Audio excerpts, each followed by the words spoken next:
Hello everyone, Daniel Yuck here. Thank you all for tuning in today. I appreciate it. Today I want to go ahead and share my process and workflow, and I want to show you all real time how I achieve these results right here that you see in this image.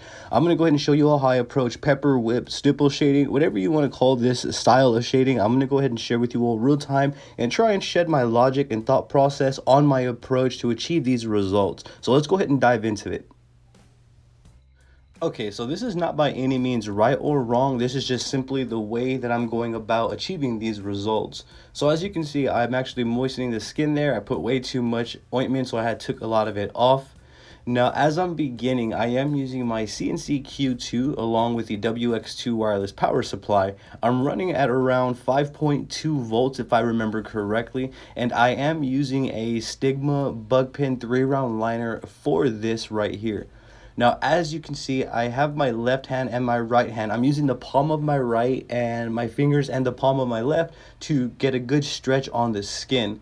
Now, if we are not getting a good stretch on the skin, I notice that it's going to be easier to snag with that small of a needle configuration. You don't want to snag the skin, and typically snags will happen when the skin is a bit looser over where we need it to be. So I do focus on the stretch there. I do try to get a good stretch each and every time that I go ahead and put these dots into the skin there. While I am focusing on the stretch, I am also focusing on the flow of where I want the shading to be. So I'm also focusing on where I want the darker points to be, where I want the lighter points to be. One very important fact that I do want to point out is that I am only working off the tip of my needle. I am not driving the needle into the skin. It's not like I'm pulling lines or anything like that. I'm just simply working off the very tip of my needle. And when you get into the workflow, like when you find that right stretch in the skin, and once you start pulling those pepper lines, like the stipple lines, you're gonna feel what's right. Like, you're gonna know what's right. And typically, from my experience, when I didn't focus much on the stretch, more so trying to put the shading where I needed it to be, it was way more difficult. Shading on a skin that's not stretched is super difficult, and chances of it coming out the way that you need it to are slim to none. So always focus on the stretch. One thing that I also noticed with shading is every step of the way, I always had a practical approach. I never winged it. I never did anything like that. I always knew the flow in which I wanted the shading to go. I knew how to apply it. I knew the basic fundamentals, and that's what I used throughout this entire process, was the basic fundamentals that I had learned on fake skin. So with that being said, I'm using all of those same fundamentals. I'm using I'm matching my hand speed with my voltage. I am making sure that I'm getting just the tip of my needle at the correct depth within the skin. I am also making sure that I'm getting good stretches on the skin before I even put the needle to the skin, as these are all the variables that are super important to get a nice, clean gradient, transitioned shading effect, so to speak. I'm kind of tripping on my words there, but these are some of the variables, actually, to be more accurate. These are some of the variables that I am considering upon this approach right here, because I do want that nice, clean gradient transition effect. So upon this approach, I'm definitely taking my time. I'm working off the tip of my needle. I'm being gentle. I'm being very mindful of how much Green Glide I apply to the skin before even putting the needle into the skin. For me, this is my logic and thought process for moistening the skin before I put a needle into it. So when I moisten the skin prior, I simply get a small pea-sized amount. And as you can see, you'll see me applying some of the Green Glide, and then you'll see me wipe away. That's simply because I got more than I anticipated. So I don't ever oversaturate the area that I'm working on. So on camera, I don't think you're going to be able to tell that the area is truly moist. However, on the actual skin, it's definitely moist. I would never dry tattoo any part of the skin for whatever reason. That just doesn't make any sense when we have Green Glide and Vegan Glide and products like this. So that is my approach. I'm using small pea-sized amounts. I know that you can see over here again on the right side of the rose how that's really moist, and you can see the tattoo area that I'm tattooing is not.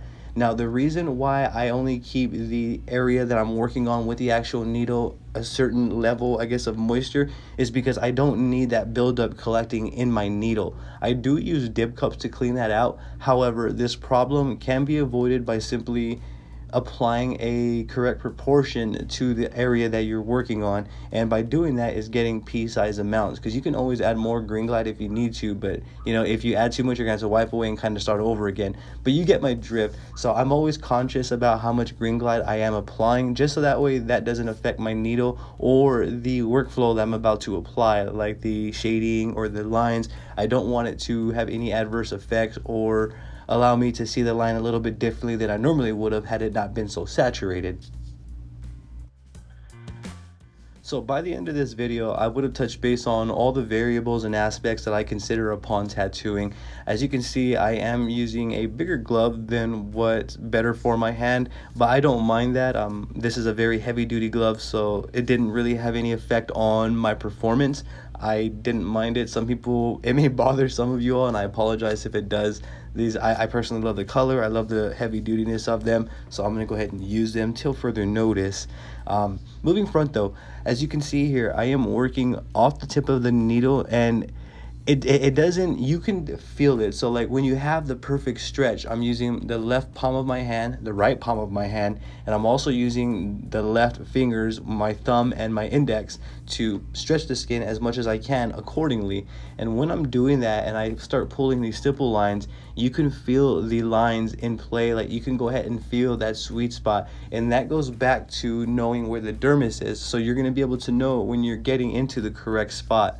Now, determining the pressure that you're using with the, you know, how deep you go into the skin is pretty much going to determine how much it's saturated. How many passes is also going to determine how much you saturate it. So the reason why I work off the tip of my needle again is to go ahead and allow me to have multiple passes to kind of build that gradiency and that transition up. Having multiple passes, as you can see, I'm cross hatching right here in a different direction. I'm also throwing that in there as well, and that all comes down to how you see the flow.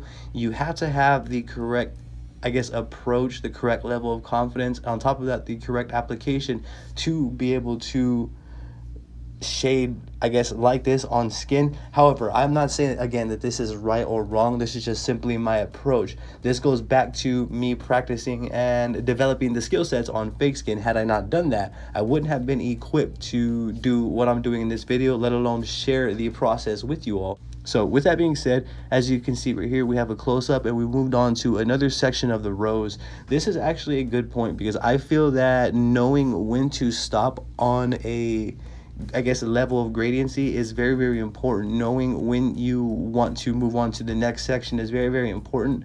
Not only that, keeping the consistency of the shadings the same throughout the entire tattoo is also something that we have to be very, very mindful of upon tattooing. And these are all things that can be developed on fake practice skin. You may notice some mild swelling where the darker parts of the shading is, and you may notice a lot of bleeding in like certain little spots, as you see here. Like it kind of beads up in certain areas. The blood will bead up out of the skin. And when I say, I don't mean like beat, B-E-A-T, like Tom. I mean bead, like B-E-A-D. Like you're gonna see little balls, as you see right there, be wiping away that pull up after you go ahead and pass over.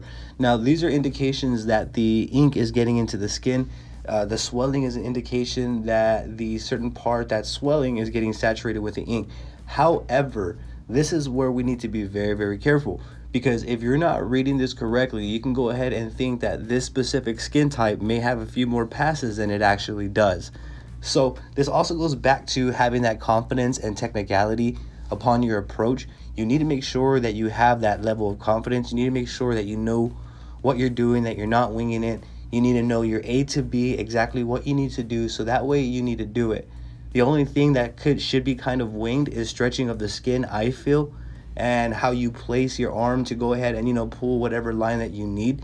That should kind of be winged along the way. Other than that, you should know the design, you should know the way that you want to shade it and the flow prior to even putting it on the skin. Now, I don't mean to come off like this is how you should do it. I don't mean to come off like I'm trying to tell you what to do. Again, this is just me sharing my thought process with you all, and these are basically some of the things that are going through my head, and that's where my headspace is at upon tattooing. Everything is practical. I know how to apply the stipple pepper whip approach. I know what I need to do. I know how to stretch the skin. I know how much ointment I need. I know what needle configuration to use.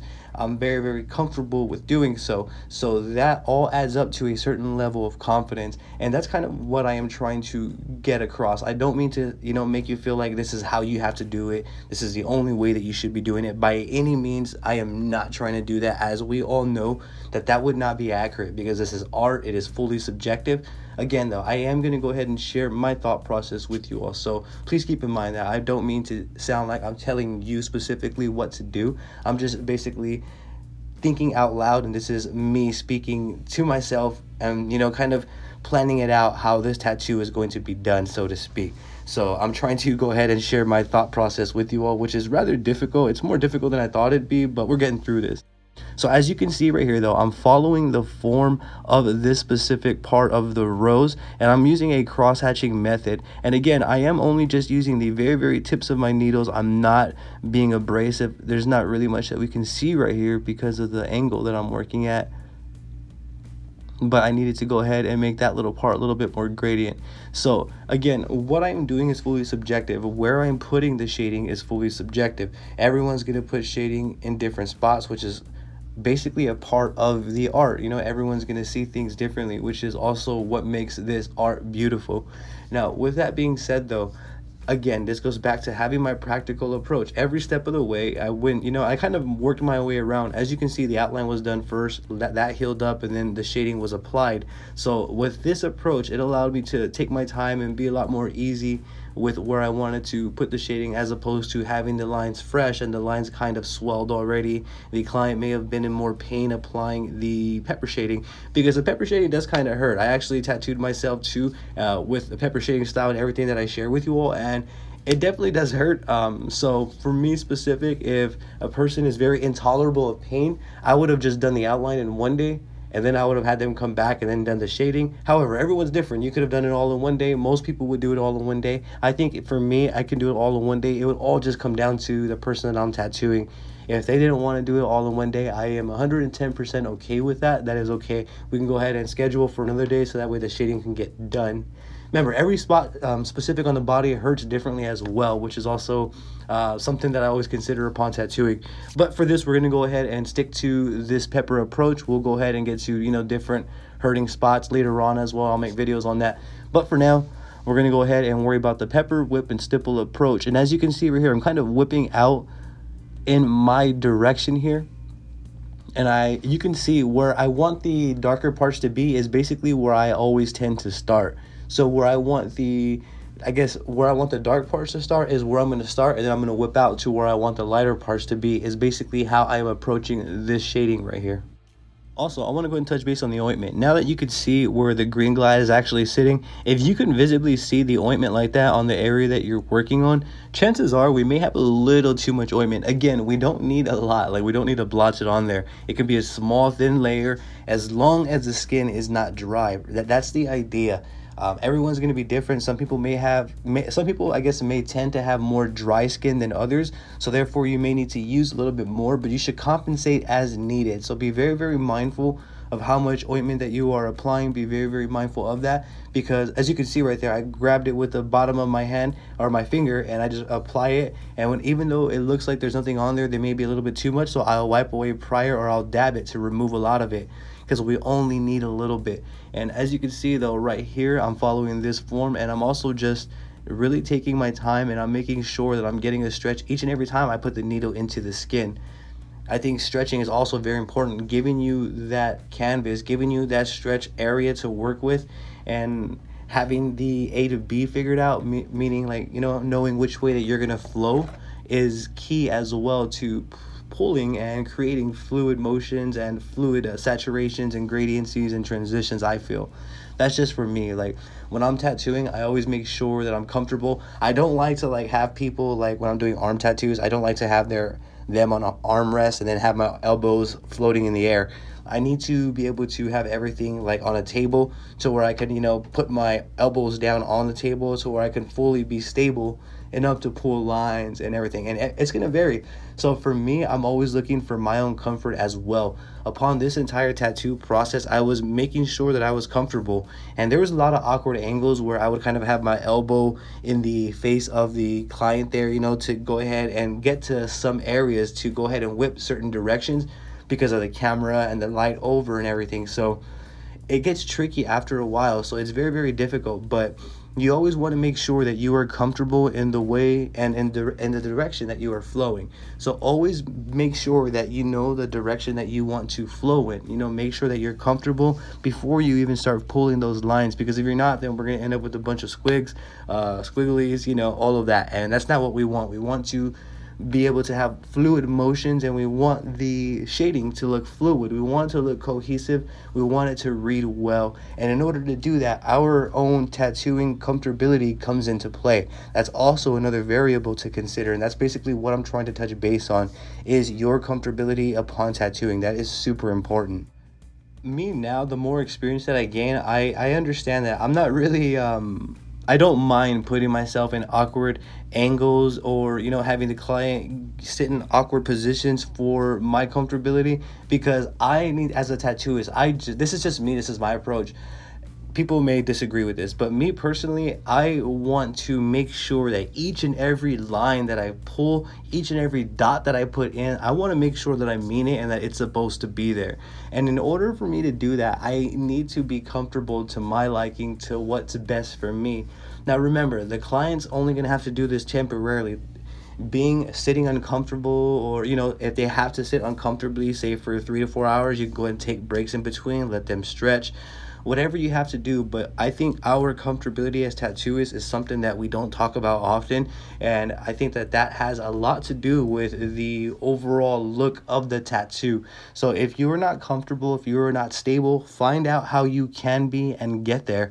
Yeah, for me personally, I don't like having my elbows floating in the air. I don't like tattooing like that. That's just not how I work. That's just not how I want to do things, and that's just how I'm going to do it. That's just my logic, my approach. To me, I'm much more stable when I'm comfortable, when I can plant my elbows on a base and that base is stable, and then I can go ahead and, you know, do what I need to do with the canvas. So with that being said, looking at your comfortability, I also wanted to raise awareness on that. Make sure that you're comfortable. Make sure every line and dot you put in, you mean it. Now, with that being said, as you can see, I'm building my way around this rose on the spots that I apparently see, like that are just standing out to me, like where I obviously know where the shading is at. I'll skip around and I'll go there. Like if I know where the shading is supposed to be on that specific spot, I'm going to go in and I'm going to go ahead and put that shading there. So I don't make it complicated. I go in with a very practical approach. I go in and I put the lines and the dots here, the stippling, where I see fit. And it's as simple as that. I'm making sure that I'm stretching each and every time, and I'm making sure that I'm keeping that level of confidence enough for me to go ahead and be able to perform, to get the effects that I need to keep the client happy, to do good tattoos. If you're practicing on skin, please don't, you know, invest in, you know, $25-$30 into some fake skins and practice. You know, I guarantee you, by the end of practicing on those fake skins, you would have been a lot better and learned a lot more than practicing on human skins, because this right here, this specific process can be very dangerous for the needle configuration size. Simply because of the needle configuration size that we are using alone, it's non-debatable, because that is a super fine configuration. On top of that, I'm using a bug pin configuration. Some people use 0.8 configuration, some people use 0.6. This one was a 10 3-round liner. But you get my drift. Because of these tighter, small needle groupings, the skin is more prone to being sliced open. And if we were to go ahead and go too deep or not have the correct technical approach, then we can go ahead and really damage the client's skin, leaving them maybe scars. They may even possibly keloid over later on, or all types of crazy stuff can happen. So the technical approach, the capabilities, the skill set rather, needs to be there prior to even approaching this on human skin. Again, because we need to have all of these variables in one. And I know it may sound like a lot, but when you're doing it, it all works together. Like your confidence works with the pulling of the skin, the stretching of the skin works with the motions of the hand. The tip of the needle works with the ink, and the ink goes well into the skin. So like these are all variables that work in unison together to create your desired effect, to create this sort of performance. Now, throughout this entire video, one thing that you are going to notice is that the process in terms of like when I stretch, the application of where I put the needle and how I use the needle is all going to stay the same. The only thing that changes is the flow in which I move the machine and the flow of the design. That's pretty much what really changes. But in terms of how much ointment I apply to the area that I'm going to tattoo, the stretch of the skin, and the application in terms of actually applying these stipple lines, all of that stays the same. So that's just how I systematically differentiate everything in my head, so to speak. I just go ahead and, I kind of know what tools I need to use, when I need to use them. And that's what you're going to see throughout this entire video. Everything is pretty much going to be consistent. The way that I apply each and every line is going to be the exact same way. Nothing changes. And I think that comes down to the practical approach. I have a very practical approach. I know where I want the lines to be. I know where I want the shading to be. I don't wing it at any point throughout this entire tattoo. Never will I try and just wing it throughout any tattoo, because if I'm winging it on any tattoo, then that means I'm probably taking on a tattoo that I am not capable of doing, and that's just bad tattooing in my opinion. So that's my thought process, that's my logic behind it. Since the outline was already done on this tattoo and I'm applying shading now, I didn't need any stencils or anything like that, so I can always wet wipe. So when I wipe away as well and there's ink in there and I can't differentiate the shading and I can't tell where the shading is at, I simply get a wet WipeOut and I go ahead and I wipe over to remove all the excess ink. I'll dry it and then put a little bit of Green Glide again and continue like so. I think the best approach that we should take for this video would be to go ahead and let this one run on, let this one be a long one. So again, if you have any questions though, at any point, just drop them down below and I'm going to do my best to guide you in the best possible direction or answer your question. So stick around. I'm going to go ahead and be coming in and out. I'm still going to be talking throughout this video on points that I feel I should touch base on, but I'm going to go ahead and leave it real time and let you all watch me work.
Now on this specific part of the tattoo, it was rather difficult to go ahead and get a good stretch. Now as you can see right here, I would get a stretch, but it would basically come undone. Like, it wouldn't stay stretched for a long period of time.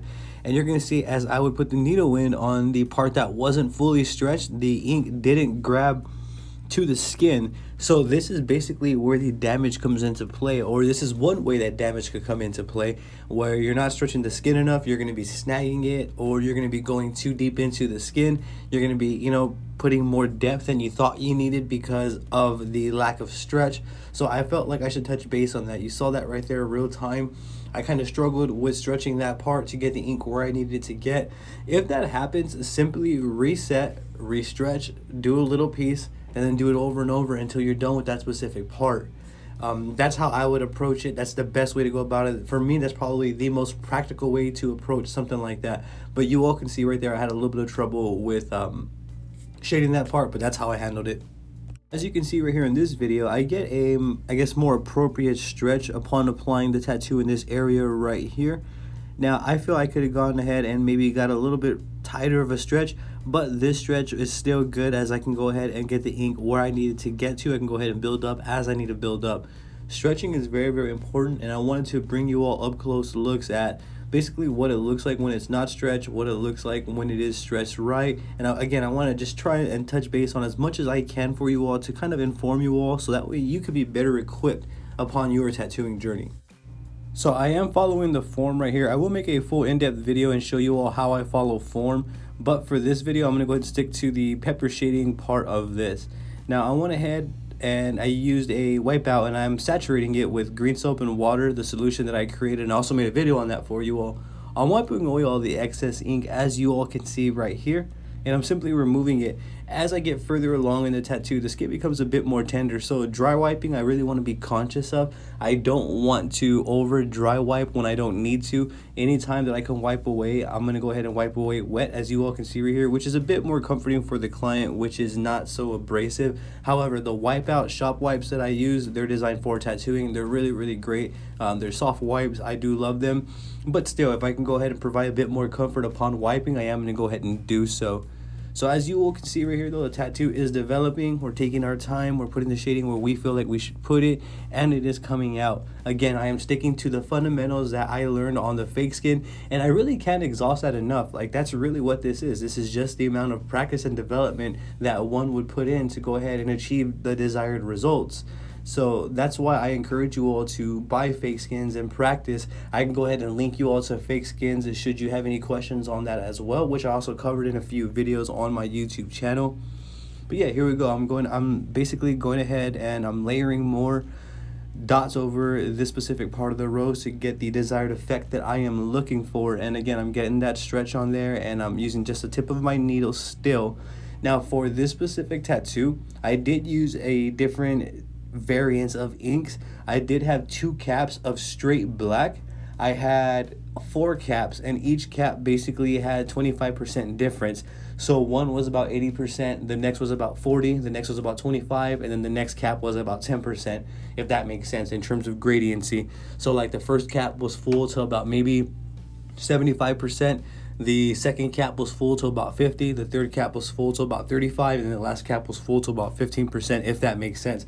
And I went ahead and I would dip the ink into the cap, the first all black cap, and then I would go ahead and hit it with one of the lighter tones, so that way we can kind of go ahead and just soften up the black a little bit, so that way it wouldn't come out so black and dense. So that's basically what I did. There was no specific order that I applied the gradiencies to. Sometimes I would even dip like into the 75% black and then layer that over a little bit, so that way I can get the desired effect. There's many ways that I approach this, but nonetheless, that was the mixture and the solution that I used, the ratio, the gray wash that I used to achieve this specific shading right here.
I want to encourage each and every one of you, if you have any questions at all, by all means, please feel free to drop them in the comments below, and I'm going to do my best to assist you in the best possible direction.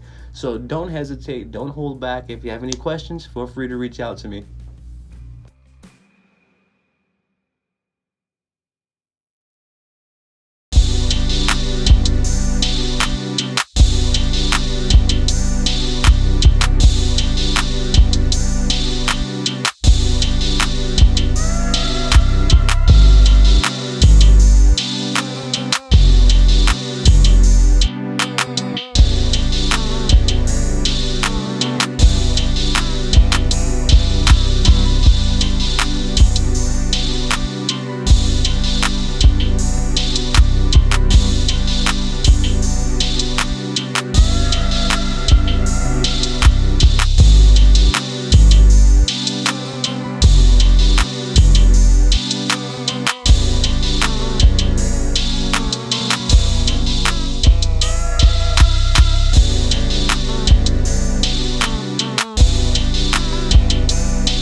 A good little rule of thumb, let's say for example, when you are doing your tattoo and you're getting lost in your head and you're losing where the shading should go, if you're losing your flow and your groove, to go ahead and come back to a more practical state and a more practical headspace would be to go ahead and retrace your steps. So just take a step back, take a little break, put your machine down, look at the picture, look at the design, look at the overall image, and look where you started. So you started the first petal at where you started it, you put the shading there for a reason, and then you started building everything around that for a reason. So continue with that thought process. Don't allow yourself to get in your head.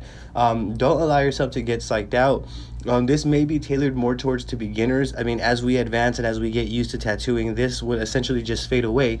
However, if you are still stuck in those phases where you psych yourself out, where you seem to get in your head more than you probably should, go ahead and step back, retrace your steps, and then just look at what you did and why you did it, and then go from there and look at the best plausible choice that you can go ahead and make for that specific decision, or for that specific area, for that design, for that tattoo, whatever the case may be. Always have a sense of practicality. Always have a practical approach. If you have a practical approach, then I feel you really can't go wrong.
We're experiencing a little bit of redness, minor swelling, minor redness, nothing too bad, nothing too crazy.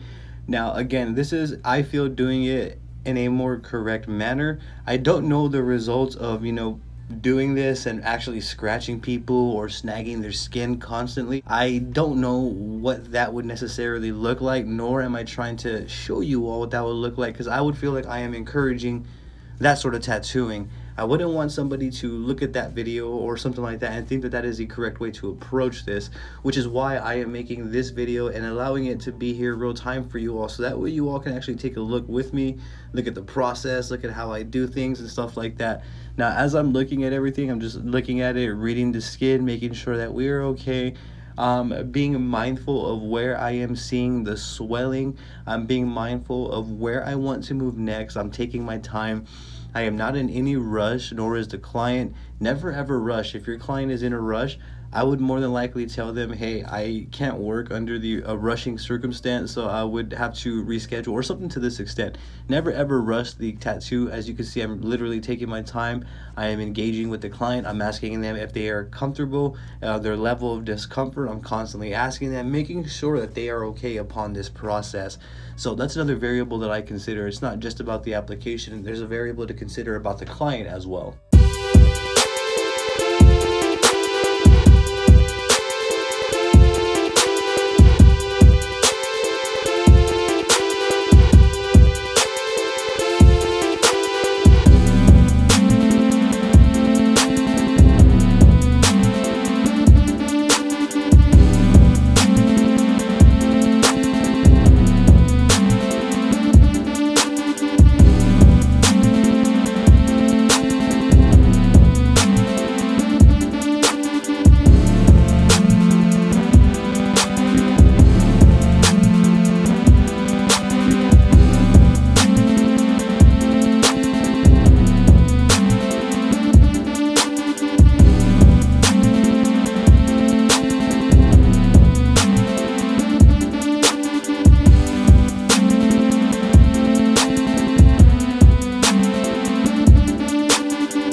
On this part right here, it shows where the blood is beating out of the skin. Now, I want to go ahead and kind of just touch base on that as well. That is normal. As you can see right there, blood is coming out.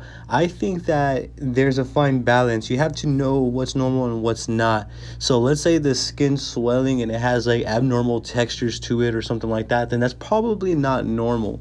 However, if we're using a microscopic needle to put dots over one another to create a certain look, then blood beating out is to be expected if we aren't cutting them up with a small configuration. If we are putting the shadings in the right spots and it's all going smooth, then blood beating like so is definitely normal. So don't let that psych you out.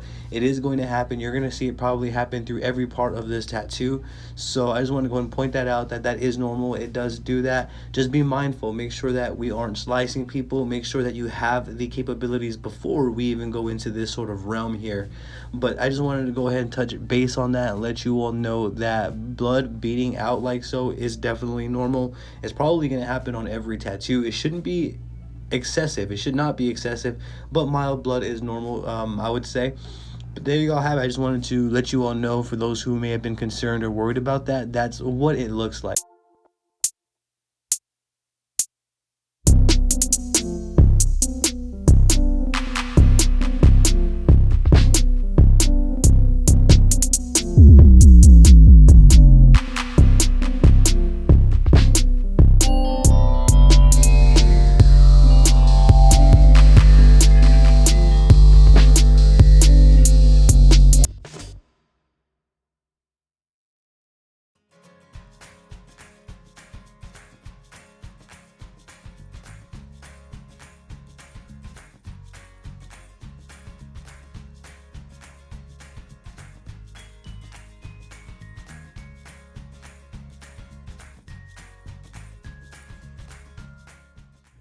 So as you can see, when I approach a shading like this, what I do is I lay one layer down that covers the fair grounds, like the majority of what I want it to cover. So I'm laying down the first layer, and I always do this in layers. I like to stack them over, so it's always very, very lightly, just using the tip of my needle. So when I wipe away, that's what I am left with, a very, very faint shadow there. And then I go ahead and then you'll see me apply a second layer, but it's more smaller. And basically what I'm doing is I'm targeting the area that I want to be darker right there. And I kind of use a series of this approach right here, like a series of these moves, to go ahead and get different transitions and gradiencies, as you can see. And that's pretty much the idea on how I shade. I kind of just stack the dots over one another, and I use different lengths and different, flows to go ahead and get the desired effect.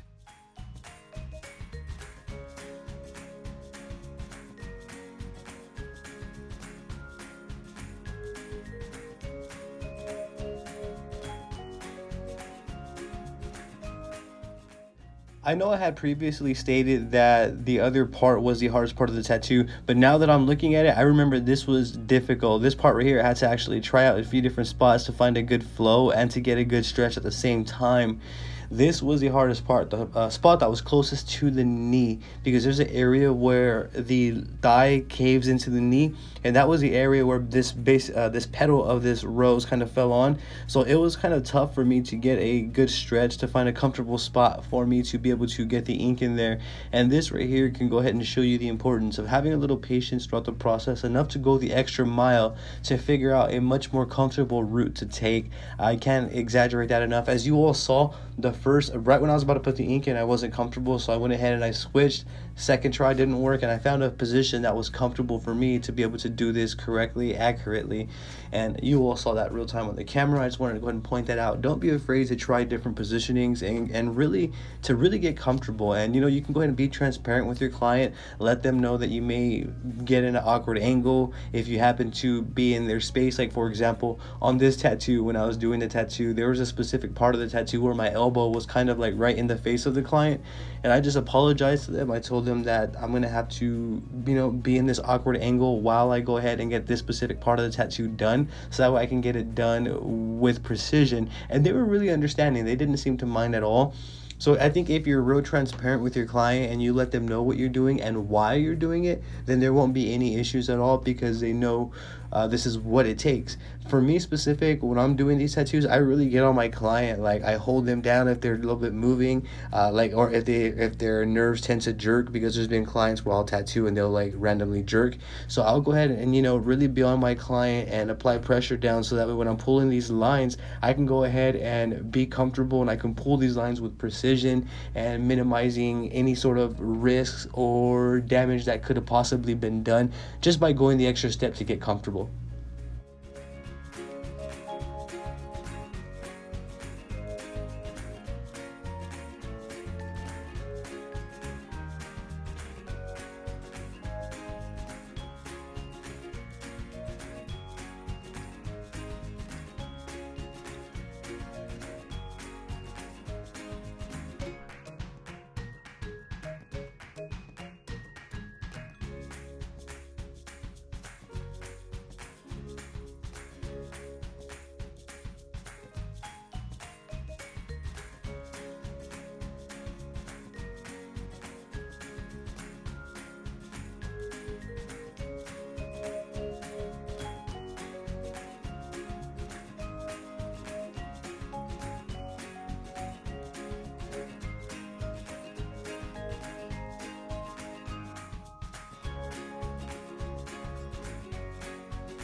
So as you see, as I'm shading this spot, there's an excess amount of ink building up there, and then when I wipe away, it actually smears all over the place as anticipated. Now this is interfering with the way that I'm looking at the shading, so what I need to do is remove it.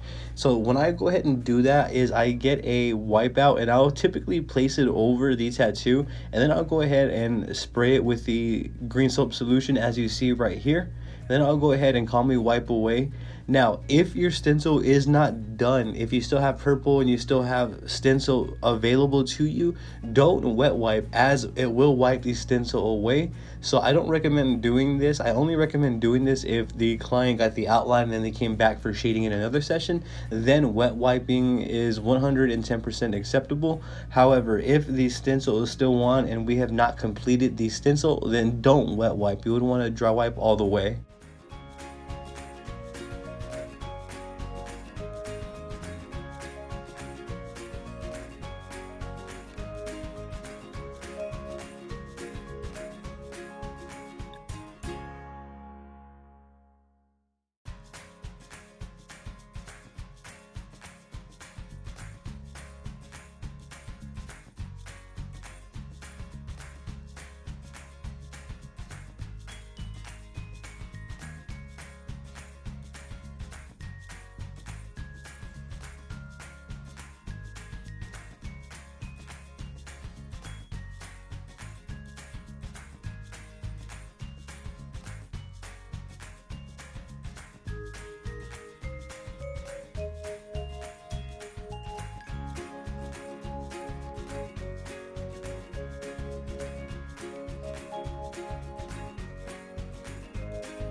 Now, I feel knowing when you've reached your darkest point is the artist's touch. So what I mean when I say that is every artist is going to be different. Every artist is going to see form and light differently, and they're going to go ahead and place the shadings in different spots, and they're going to go ahead and apply them differently. No one's going to be the same.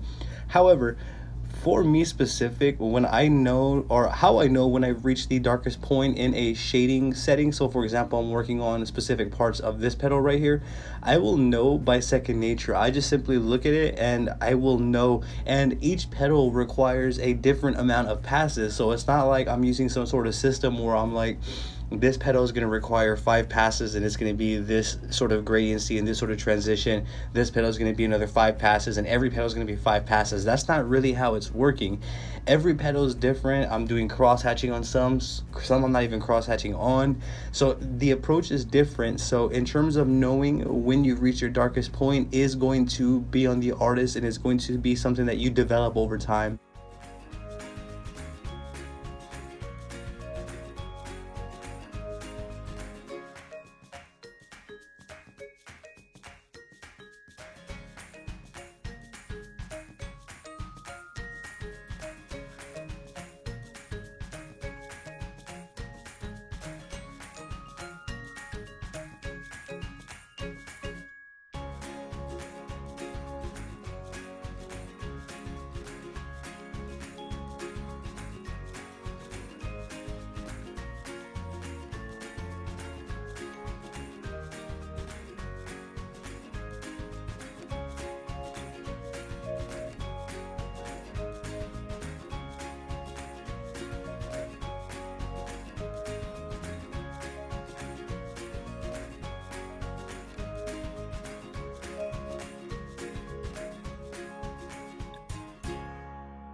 Now, as you see me working, again, I am applying the same practical approach, the same technique, same application. And as you can see though, the bleeding that was occurring as I went and worked on each section has now stopped. It's not bleeding like crazy, and this is typically how you would want the flow to be.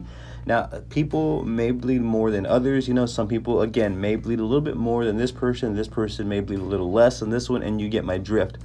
But as you can see though, the points that were bleeding are no longer bleeding heavily as they once were, which means the tattoo is already healing. The healing times for this sort of shading, if done correctly, is minimal. The trauma to the skin is also minimal. So again, if it's done correctly though, the healing times, it shouldn't take any more than about 5 days. You're going to experience maybe a little bit of flaking, a little bit of peeling, and that's pretty much it. I think lining tattoos or heavy dense shading tattoos would take a lot longer to heal, which is another reason why I like the pepper stipple approach.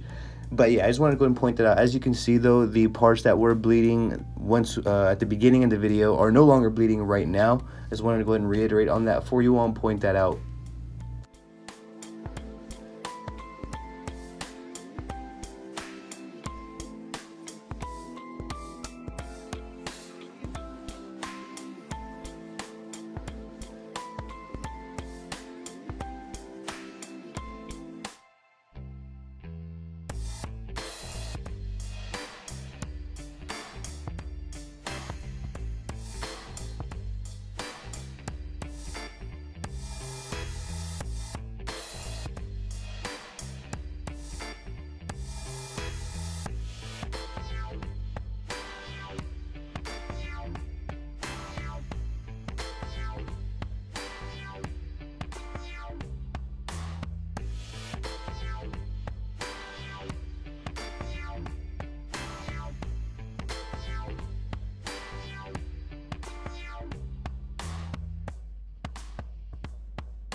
What really helps me stay on track when shading is knowing where I want the darks to be, and this also helps me figure out where I want the skin tone to show up through. So by putting in the black first, this allows me to go ahead and see the depth and see the shading and just see everything a bit differently. So if you think in context of where is the darkest point and start from the darkest points and then, you know, work your way up to the gradients and transitions, I think that you'd be better off, or more aware of where the shading should be, rather, is a better way to put that.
Okay, so the tattoo is going smooth. I want to go ahead and point out what I'm going to do here. I actively take a moment to kind of regroup, look at the tattoo. I take a moment to kind of just break for me and the client. I am reading the tattoo, I'm reading the skin, I'm making sure everything is looking copacetic. I think that this is healthy to do this throughout the tattoo and to remember to take a step back to kind of give yourself a visual break, but not only that, give yourself a mental break as well as give your client a break. And on top of that, just to regroup, let the skin kind of simmer down just a tad bit before tattooing it again. So that's what I was doing there. I was just actively taking a moment to kind of regroup there throughout the tattoo.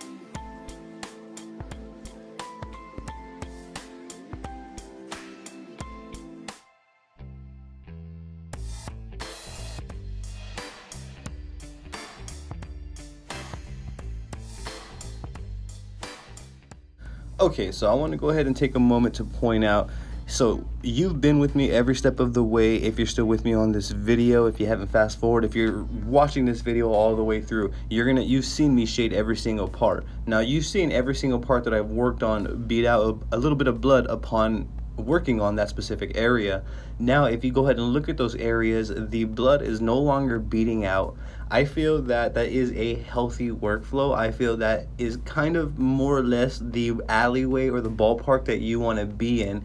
If the other parts were still profusely bleeding or heavily bleeding, where I can see it apparently even on my wipes, then we may be not applying this technique correctly. Then we may want to go back to the chop block and do a little bit more practice before we continue on human skin. As you can see though, there's minimal swelling, there's minimal bleeding. The only part that's bleeding right now at this moment in time in the video is the part that I'm currently working on.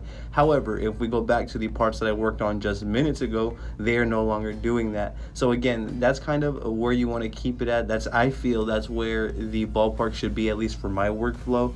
I feel that this is the one of many ways to know that you are applying this specific shading technique correctly is to go ahead and look at the rest of the tattoo that you just worked on, and if it doesn't look cut up, swelled, or if it's not bleeding profusely, then you may be on the road in a better direction rather.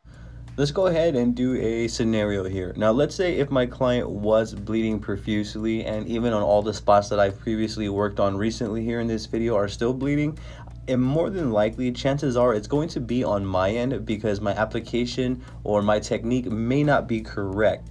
So I would want to go back to the chop block and develop my techniques and skill sets more on fake skin prior to continuing. That's basically how I would approach that and look at that. However, if you've been doing this for years and you've done this, millions of times, and you're very comfortable with this technique and approach, and the client is bleeding profusely, chances are it's going to be on their end.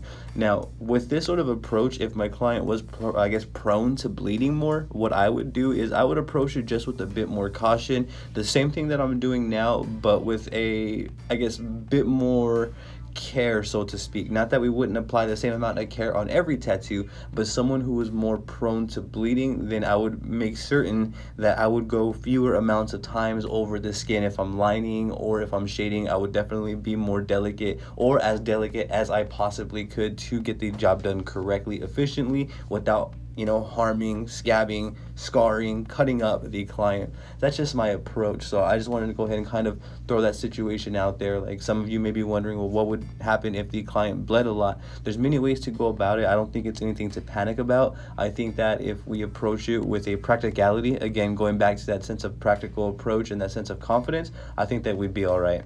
Now I want you to go ahead and take a look right here. As I'm shading this part, I'm going to go ahead and dry wipe right now when I am done applying the shading.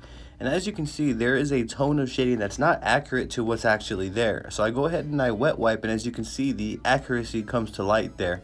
So you may want to be careful with that. Know when to read the accuracy of the shading, know when it's not accurate, so that way you know you need to remove some more excess ink to go ahead and get the appropriate shading tone, or to see the appropriate shading tone, as that's very important. Because if you're not consciously being aware of the excess ink that's staying after you wipe, then that's going to have an impact on how you shade. So make sure that every step of the way when you're shading, your canvas is clean. Make sure any excess ink that may be on the shaded area is removed, so that way you get a clear vision of the actual shading at hand.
Now, I'm not sure, for some, the wiping here and the stretching of the skin may seem excessive. However, on the WipeOutz, they are tattoo wipes dedicated to tattooing. So for the wipes alone, they are already dedicated to tattooing, which are already non-abrasive. Not to mention, when I wipe, the WipeOut will collect a certain amount of Green Glide on it, which actually helps wipe the skin even smoother. So it's not just a complete dry wipe. There is a certain amount of Green Glide on the wipe, which allows for more comfort upon wiping. And as far as stretching of the skin, when I stretch, I definitely need to get a good stretch, and according to the way that I guess technicalize the approach in which I put in the ink. So when I get a good stretch, I know that it may look like I'm stretching the skin a lot here. However, I'm truly not. I ask the client if it hurts, or if it's discomforting, or if it, anything at all, to let me know, to be fully transparent, in which they were, and they say the entire time that it didn't hurt at all. Again, in the darker parts of the rose, it was mild discomfort. That's where a little bit of pain set in, but it wasn't anything unbearable, they stated.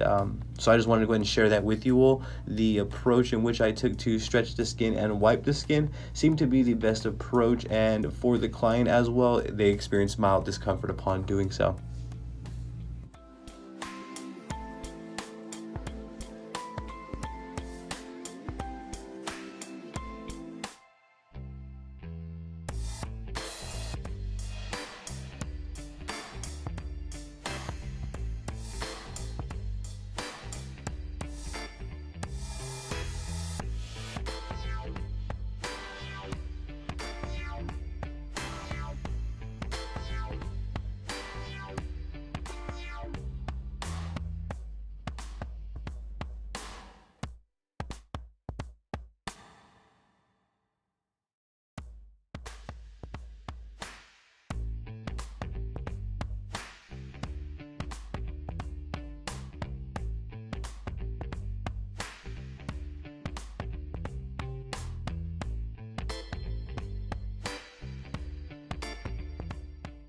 Now, for me specific, I chose to go with the pepper, stipple, and whip shading, just because I love the texture of it. When you look at it up close, I love how it reads from far away as well.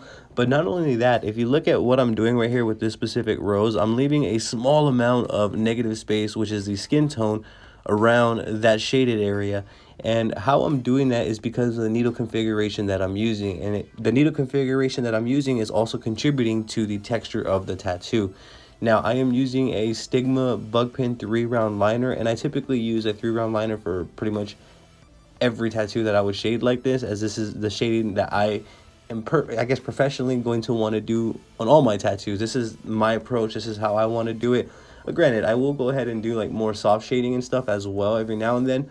But typically 9 times out of 10, I'm going to be using this style of shading. And why? Because as you can see right there, in the middle of that rose, I was able to really get where I needed to get. I was able to put the ink where I needed to put it. And that's why I'm able to get real technical, real precise, as you can see me pointing at. I'm able to go ahead and do that. Now, some of you may be able to pull that off with a Magnum. Some of you may be able to pull that off with a liner. But for me specific, this is how I approach it. This is why specifically I like to go ahead and approach it with this specific style of shading, because I can get real technical, I can get real specific and real precise where I put the ink.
So as you can see, I am on the second rose now. I am just taking my time. I am finding out and figuring out the best way that I can go ahead and put the ink where I need to do it, how I need to do it.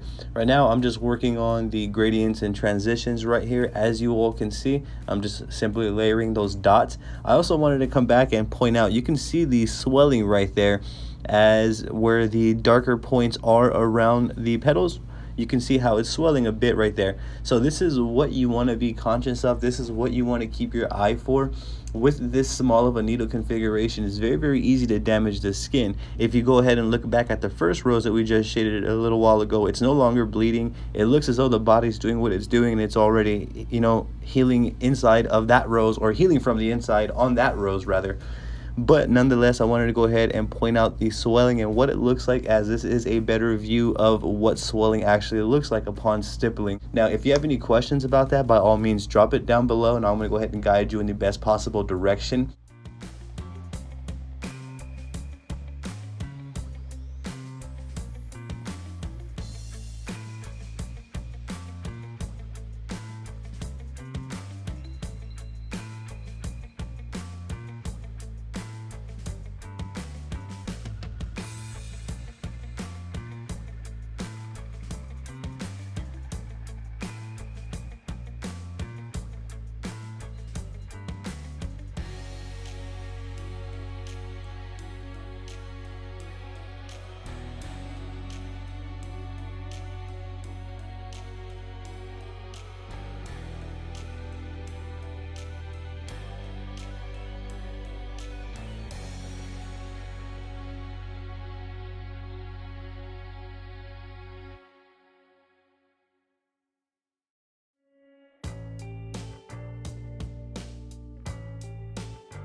So what you are now witnessing is the last shading that I input into this tattoo. So this is the very last form that I am now shading, and I called this tattoo complete.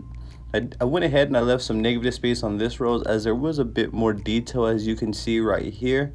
I want to go ahead and now I'm just going to simply clean off this tattoo, clean off any excess ink that may be in or around the tattoo canvas area. As you see right here, I'm doing so, and then I will go ahead and bring you all an up close look at the final product so you all can go ahead and take an up close look at it. I love the way that it came out. It came out great. Everything is nice and even in my eyes. Everything transitions well. All the gradients are there. All the saturations in the right areas where I wanted to saturate are there.